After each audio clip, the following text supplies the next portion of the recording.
அப்பாவின் சோதனைகளை பக்தர்களும் நிறுத்தக்கூடாதா? என்னிடமும் காட்ட வேண்டுமா? சமயத்தில் உன் தந்தை என்னையே படாது பாடுபடுத்தி இருக்கிறார். ஒரு சமயம் தட்சனுக்கு நான் மகளாக பிறந்து வளர்ந்து வரும் வேளையில் உன் தந்தை எவருக்கும் தெரியாமல் என்னை சிறையெடுத்து சென்று திருமணம் செய்து கொண்டார். அன்றைய தினத்தில் இருந்து உன் தந்தையும் தட்சனும் விரோதியாகிவிட்டார்கள். அதன் பிறகு தட்சன் ஒரு யாகத்தை தொடங்கினான். அந்த சமயம் சுவாமி, அடியாள் வேண்டுகோளுக்கு தாங்கள் சினத்தை விடுத்து என் விண்ணப்பத்திற்கு செவிசாய்க்க வேண்டும். தாட்சாய், அனைத்தும் உணர்ந்தபடி ஆத்திரப்படும்படி எதுவும் கேட்க மாட்டாய் என்பது எனக்கு தெரியும். விஷயத்தை சொல். பிள்ளைகள் வளர்ந்து ஆளாகிவிட்டாலும் பெற்றோர்களுக்கு கட்டுப்பட்டவர்கள் தானே? ஆண் பிள்ளைகளாக இருந்தால் அந்திய காலம் வரை பெற்றோர்களுக்கு கட்டுப்பட்டவர்கள். பெண்ணாக பிறந்து விட்டால் மற்றொருவனுக்கு மாலையிட்டு விட்டால் கணவனுக்கு தான் கட்டுப்பட்டவர். மற்றொருவருக்கு மாலையிட்ட பின் பெற்றவர்களை அந்த பெண் மறந்துவிட வேண்டியதுதானா? சுற்றி வளைத்து நீ எங்கு வருகிறாய் என்று எனக்கு புரிகிறது. சுருக்கமாக சொல். என் தந்தை தட்சன் நடத்தும் யாகத்திற்கு சென்று வர வேண்டும் என்று மனதில் தோன்றுகிறது. உத்தரவு கொடுப்பீர்களா? தாட்சாயணி, சுவாமி, என்னை அவமானப்படுத்த வேண்டும் என்பதற்காகவே எனக்கு அழைப்பு விடுக்காமல் யாகத்தை தொடங்கினான் தட்சன். யாகத்திற்கு தர வேண்டிய அவிர்வாகத்தை தரவில்லை. அப்படிப்பட்ட கொடியவன் நடத்தும் யாகத்திற்கு நீ செல்வதா? சுவாமி, அவர் அழைக்க மறுத்ததையும் அவிர்வாகம் கொடுக்காமல் இருப்பதையும் குற்றம் என்று சுட்டிக்காட்டி உங்களையும் வரவேற்று யாகத்தையும் முடியுங்கள் என்று அறிவுரை கூறத்தான் போகிறேன். அறிவு தட்சனுக்கு ஏராளம், அதைவிட ஆணவம் ஏராளம் ஏராளம். அந்த ஆணவத்தை அகற்றி நல்லறிவு புகட்டதான் போகிறேன். உன்னால் முடியாது. ஏன் முடியாது? பேதையே, அவமானப்பட்டு திரும்ப போகிறாய். இல்லை, என் தந்தை ஈசனுக்கு விரோதி இல்லை என்ற அளவுக்கு அவர் மனதை மாற்றிவிட்டு வெற்றியுடன் திரும்பி வருகிறேன். தாட்சாயணி, பாசம் என்னை தூண்டுகிறது. வளர்த்த கொடுமை என் நெஞ்சத்தை வாட்டுகிறது. போவது உங்களுக்கு பிடிக்கவில்லை, போகாமல் இருக்க என்னால் முடியவில்லை. ஐயனே, பிறந்த வீட்டிற்கும் புகுந்த இடத்திற்கும் விரோதம் ஏற்பட்ட பிறகும் பெண்ணாக பிறந்தவள் இருப்பதை விட இருப்பதே மேல். விதி உன்னிடம் விளையாடுகிறது. சரி, போ. சுவாமி, போய் வா என்று சொல்லுங்களேன். போ. கடைசி குடிமகனிலிருந்து உலகை காக்கும் ஈசன் குடும்பம் வரை பெண்ணாக பிறப்பது பெரும் தவறு என்று நன்றாக புரிந்துவிட்டது. வருகிறேன்.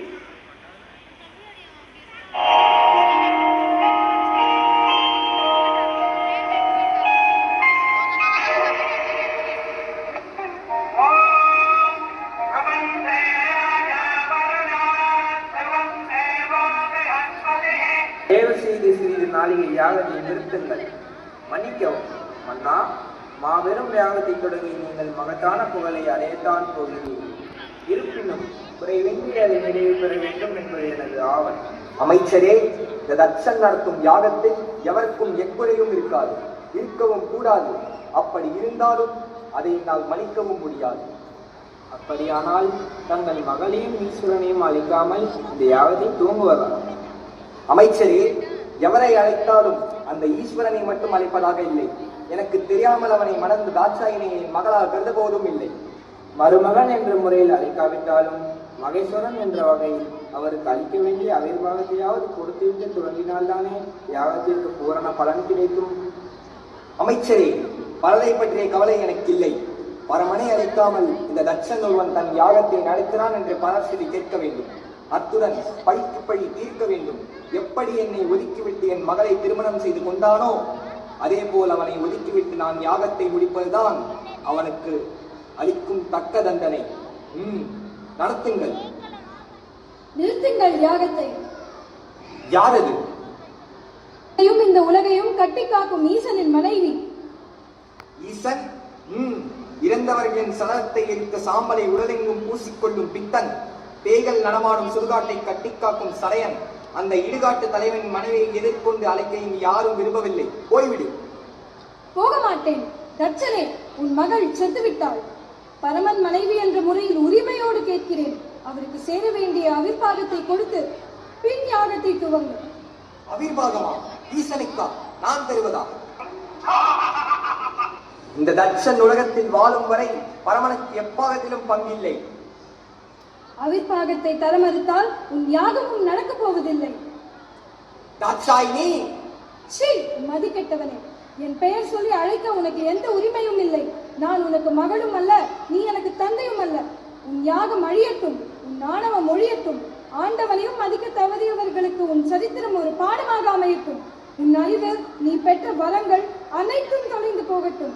உன் அகந்தைக்கு தக்க தண்டனை கிடைக்கட்டும், தக்க தண்டனை கிடைக்கட்டும், தக்க தண்டனை கிடைக்கட்டும். சுவாமி, இறைவா, பிரபு, பரம்பொருளே! நில். எங்கு வந்தாய்? எதற்காக வந்தாய்? எந்த முகத்தோடு என்னை பார்க்க வந்தாய்? ஐயனே, என்னை மன்னித்து விடுங்கள். பெண் புத்தி என்ற சொல்லுக்கு இலக்கணம் கண்டுவிட்டேன். பாசத்திற்காக சென்று பலனை அனுபவித்து விட்டேன். போதும் நான் பட்டது. அனைத்தையும் மறந்து அடியாலை ஏற்றுக்கொள்ளுங்கள். என் சொல்லை மீறி என் வாய்ப்படியை கடந்த போதே என் மனைவி இறந்து விட்டாள். என்னை பொறுத்தவரை தவறை உணர்ந்து விட்டேன். என்னை மன்னித்து விட்டேன் என்று ஒரு வார்த்தை சொல்லுங்கள். மனதால், மாற்றால், காயத்தால், முற்றாலும் உனக்கு மன்னிப்பே கிடையாது. போ. போக மாட்டேன். உயிரை விட்டாலும் உங்கள் திருவடிகளில் விழுவேனை தவிர உங்களை ஒரு கணமும் என்னால் பிரிந்து இருக்க முடியாது. இதற்கு தக்க தண்டனை நீ என்னை பிரிந்திருக்க வேண்டியதுதான். தவறு செய்வது மனித இனம், மன்னிப்பது தெய்வீக குணம் என்று உலகிற்கே உபதேசம் செய்து தாங்களா இப்படி பேசுகிறீர்கள்? உன் துணை நீ எனக்கு தேவையில்லை. உலகில் நீ நானே தடுக்கி இயங்கிக் கொள்வோம். உறுதியாகத்தான் சொல்கிறீர்களா? இறுதியாகவும் சொல்கிறேன். என்னை பார்த்து இன்னொரு முறை சொல்லுங்கள். உன் முகத்தை பார்க்கவும் தயாராக இல்லை. ஈசனே, என் துணையின்றி உம்மால் ஒரு காலமும் தனித்து இயங்க முடியாது என்பதை நன்றாக நினைவில் வைத்துக் கொள்ளு. சக்தி ஆணவத்தால் அழியாது. சர்வம் சிவமயம். சப்த ரிஷிகள், பூதகணங்கள் மற்றும் உங்கள் சகாக்கள் அனைத்தையும் அழைத்து கேளுங்கள். சக்தி இல்லையேல் சிவம் இல்லை என்று தக்க பதில் கூறுவார்கள். சிவம்தான் உலகில் சிறந்தது. இல்லை, சக்தி தான் உலகில் உயர்ந்தவள். சிவம் இல்லையே சக்தி இல்லை. சக்தி இல்லையே சிவம் இல்லை. சிவம்தான் பெரியது. சக்தி தான் பெரியது. ஆணுக்கு பெண் அறிவை. அந்த ஆணையம் பெற்றுத் தருவது பெண்மை. நீ இன்றி நான் உண்டு. நான் இன்றி நீர் இல்லை.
பக்தியிலேயே சர்வலோகமும் இருள் சூழ்ந்து விடும்.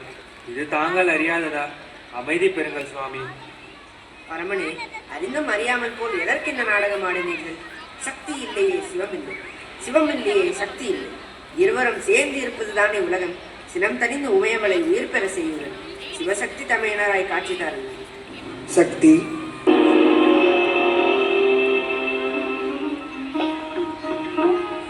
வேதநாயகா, தங்களை விட்டு பிரியக்கூடாது என்ற மனவேதனையில் தவறாக பேசிவிட்டேன்.